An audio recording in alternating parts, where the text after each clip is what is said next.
महिला Mahavidyalaya Shahpura, BCom part second, Rajasthan में आर्थिक पर्यावरण। एक चैप्टर चल रहा है अपना कृषि वित्त एवं कृषि बीमा योजना। इसके अंतर्गत एक टॉपिक लेके आया हूं मैं, किसान साख पत्र कृषि साख पत्र की एक अभिनव योजना। देखिए, अगस्त 1998 में किसानों को अल्पकालीन साख प्रदान करने के लिए एक अभिनव स्कीम प्रारंभ की गई। इस स्कीम का नाम किसान क्रेडिट योजना है, किसान क्रेडिट कार्ड, किसान साख पत्र योजना। वर्तमान में ये योजना बहुत ही लोकप्रिय हो रही है। इस स्कीम के अंतर्गत जारी किए गए कार्डों तथा स्वीकृत राशि में लगातार वृद्धि होती जा रही है।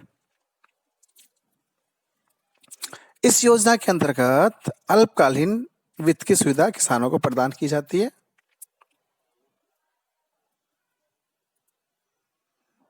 इस योजना का उद्देश्य है किसानों को बैंकिंग प्रणाली द्वारा उपयुक्त एवं समय पर वित्तीय सहायता प्रदान करना है। इसके अंतर्गत किसान कृषि इनपुट्स के लिए क्रय सहित अपनी खेती संबंधी आवश्यकताओं के साथ साथ अन्य आवश्यकता इस साख से प्राप्त कर सकता है। यह साख लोचदार होती है तथा इसकी लागत भी कम आती है। यह स्कीम सहकारी बैंकों, क्षेत्रीय ग्रामीण बैंकों, आरआरबीज तथा जिला सहकारी बैंकों के माध्यम से पूरे देश में संचालित की जा रही है। अब मैं किसान क्रेडिट कार्ड योजना को या किसान साख योजना को आगे से केसीसी बोलूंगा, ठीक है। तो केसीसी के अंतर्गत बैंकों द्वारा दिए गए ऋणों को सामान्य बीमा निगम, जनरल इंश्योरेंस कॉर्पोरेशन की राष्ट्रीय कृषि बीमा योजना जो जीआईसी है, उसकी जो राष्ट्रीय कृषि बीमा योजना है उसके द्वारा बीमा भी किया जाने लगा है। किसान साख पत्र धारक को दुर्घटना की मृत्यु पर 50,000 रुपए, और अगर परमानेंट वो फिजिकल हैंडीकैप्ड हो जाता है, डिसेबल हो जाता है, ऐसी स्थिति में 25,000 रुपए का व्यक्तिगत दुर्घटना बीमा का कवरेज भी प्रदान किया जाने लगा है। चलिए अपन बात करते हैं किसान साख पत्र योजना की विशेषताएं क्या क्या है। साइड एंड फीचर ऑफ किसान क्रेडिट कार्ड स्कीम्स। पहले ये पात्रता। इस स्कीम के अंतर्गत वह कृषक किसान साख पत्र प्राप्त करने की पात्रता रखता है जो 5,000 रुपए या इससे अधिक उत्पादन साख प्रोडक्शन क्रेडिट प्राप्त करने की पात्रता रखता हो। दूसरी बात है किसान कार्ड। किसान साख पत्र की प्राप्ति रखने वाले किसानों को इस स्कीम के अंतर्गत एक किसान कार्ड एवं पासबुक अथवा कार्ड सह पासबुक निर्गमित की जाती है। जो इसकी योग्यता रखते हैं ना, उन्हें हम एक पासबुक देता है बैंक और एक किसान कार्ड देता है। यह क्या करता है, किसान कार्ड के साथ ही पासबुक दे देता है। अगला पॉइंट है साख की सीमा का निर्धारण। प्रत्येक किसान क्रेडिट कार्ड धारक के लिए साख की एक सीमा निर्धारित की जाती है।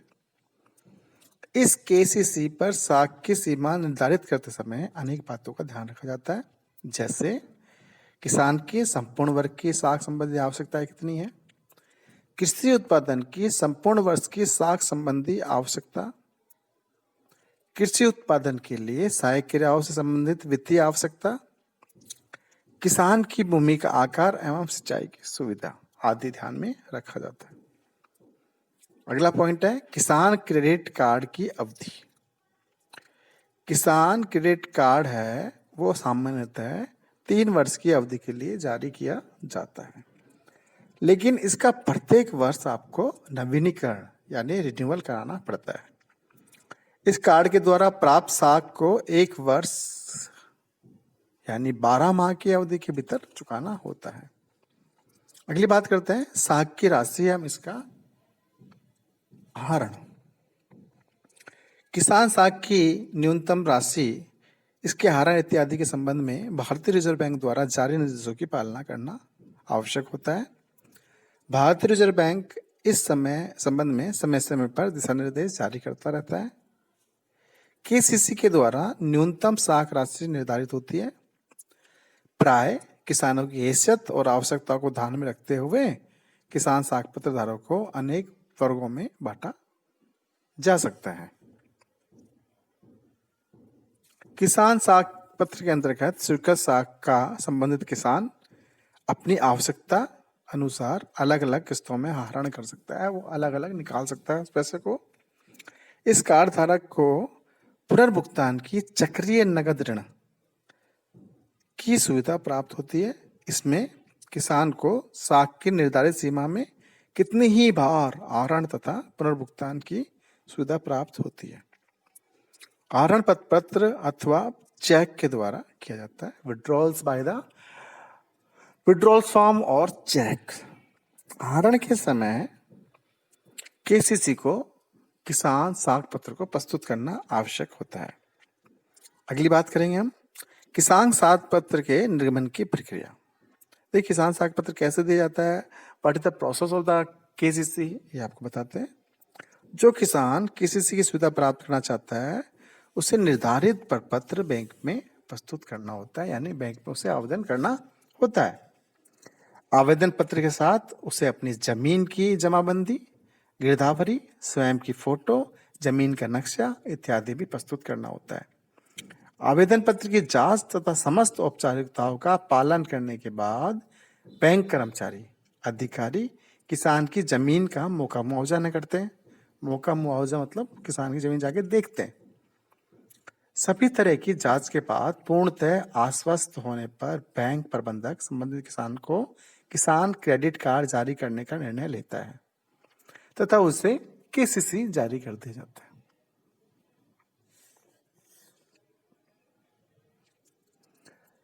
अगली बात है किसान क्रेडिट कार्ड का प्रारूप। किसान क्रेडिट कार्ड एक प्रकार का परिचय पत्र होता है जिस पर कार्ड निर्गमित करने वाले बैंक कौन कौन से होते हैं? सहकारी बैंक, आरबी ग्रामीण सहकारी बैंक, ग्रामीण क्षेत्रीय बैंक्स, ठीक है, एसबीआई। तो देखिए क्या करते हैं, मैंने बोला था आपको क्रेडिट कार्ड एक प्रकार का परिचय पत्र होता है जिस पर कार्ड निर्गत करने वाले बैंक व उसकी शाखा का नाम लिखा जाता है। कार्ड धारक का नाम भी होता है, कार्ड धारक के पिता ऑब्लिक पति का नाम भी होता है, उसका पता भी होता है, गांव का नाम भी होता है, डाकघर, तहसील, जिला आदि की सूचनाओं का उल्लेख होता है। किसान साख पत्र पर कार्ड धारक की एक फोटो भी लगी होती है। इसके अलावा कार्ड धारक के हस्ताक्षर अंकित होते हैं। यदि कार्ड धारक अशिक्षित है तो उसकी स्थिति में हम उसके बाएं हाथ के अंगूठे का निशान लगाते हैं। कार्ड की वैधता की तिथि एवं उसके जारी करने की तिथि भी केसीसी पर अंकित होती है। किसान कार्ड तभी वैध होता है जब उस पर जारी करने वाले अधिकारी के हस्ताक्षर होते हैं, अधिकृत व्यक्ति के हस्ताक्षर होते हैं, ऑथराइज्ड पर्सन के हस्ताक्षर होते हैं, उसका नाम अंकित होता है तथा बैंक की मोहर लगी होती है। प्रत्येक किसान कार्ड पर क्रम संख्या भी छपी हुई होती है तथा साख की अधिकतम सीमा भी लिखी हुई होती है कि हम उसको कितनी साख दे सकते हैं। अगली बात करते हैं ब्याज की दर। किसान साख पत्रों के द्वारा दी जाने वाली साख पर बैंक निर्धारित दर से ब्याज वसूल करता है। ब्याज उतनी राशि तथा उस अवधि के लिए वसूल किया जाता है जिसका वास्तव में उपयोग किया गया हो। खरीद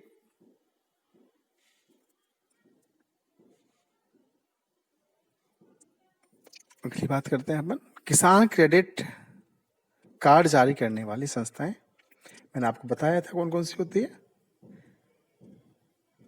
एसबीआई, केंद्रीय सहकारी बैंक, क्षेत्रीय ग्रामीण बैंक को यह दायित्व हमने सौंप रखा है। अगली बात है दुर्घटना बीमा। देखिए, किसान साख पत्र है, केसीसी धारक को व्यक्तिगत दुर्घटना बीमा की सुविधा प्रदान होती है। इसके अंतर्गत अगर केसीसी धारक की मृत्यु हो जाती है तो हमें 50,000 रुपए का व्यक्तिगत बीमा जो कराया है उसका फायदा मिलता है। और अगर स्थायी विकलांगता आ जाती है, यानी फिजिकल हैंडीकैप्ड हो जाता है, डिसेबल हो जाता है परमानेंट, तो 25,000 रुपए का उसमें प्रावधान है। अन्य विशेषताएं देखिए, बैंक विवेकानुसार किसान साख पत्र पर राशि की उप सीमा भी निर्धारित कर सकता है। प्राकृतिक आपदा से फसल की हानि पहुंचने की स्थिति में ऋणों के परिवर्तन पुनः सूचीयन की व्यवस्था भी है। किसान उत्पादन की बढ़ी हुई लागत या फसल प्रणाली इत्यादि पर अत्यधिक व्यय होने की स्थिति में केसीसी पर निर्धारित सीमा की राशि में भी वृद्धि करने का प्रावधान है। चलिए अपन बात करते हैं कि किसान साख पत्र योजना है, उसका मूल्यांकन कैसा है। इवोल्यूशन ऑफ द किसान क्रेडिट कार्ड स्कीम्स। किसान क्रेडिट कार्ड के रूप में जो योजना प्रारंभ की गई थी वो एक अभिनव स्कीम के रूप में प्रारंभ की गई थी और निश्चित रूप से इससे किसानों को लाभ पहुंचा है और डेफिनेटली बैंक को भी इससे लाभ पहुंचा है। इस स्कीम के माध्यम से बैंकों के पास तरल कोषों की सुविधा विशेषकर कृषि क्षेत्र में बढ़ी है, जिससे कृषि क्षेत्र का विकास हुआ है। किसानों तथा बैंकों ने इस योजना को व्यापक रूप से स्वीकार किया है। किसानों को समय समय पर पर्याप्त मात्रा में साख उपलब्ध होने लगी है। इसकी प्रक्रिया भी काफी सरल बना दी गई है। किसान केसीसी कैसे दी जाएगी, लेकिन फिर भी आज भी केसीसी को जारी करवाने में बहुत सारी कठिनाइयां या बाधाएं हैं। देखिए, किसान क्रेडिट कार्ड है, उसको किसान एक प्रतिष्ठा के रूप में महसूस करने लगा है। वो सोचता है कि मेरी प्रतिष्ठा बढ़ गई है, मेरी प्रतिष्ठा बढ़ी हुई है अगर मेरे पास केसीसी है तो देखिए क्या क्या कठिनाई आई। तो एक कठिनाई तो ये आई केसीसी जारी करने में बैंक प्रबंधकों एवं कर्मचारियों की मानसिकता में परिवर्तन नहीं हुआ अभी भी। बैंक शाखाओं के प्रबंधक और अधिकारी किसान को केसीसी के लिए अनावश्यक रूप से चक्कर कटवाते हैं। दूर दराज में रहने वाले किसानों को भी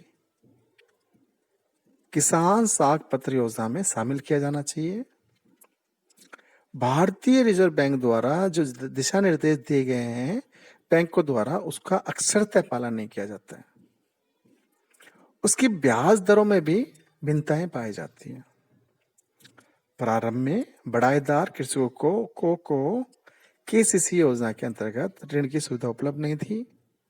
कुछ बैंकों द्वारा केसीसी जारी करने पर महंगी दर से सेवा शुल्क वसूल किया जाता है।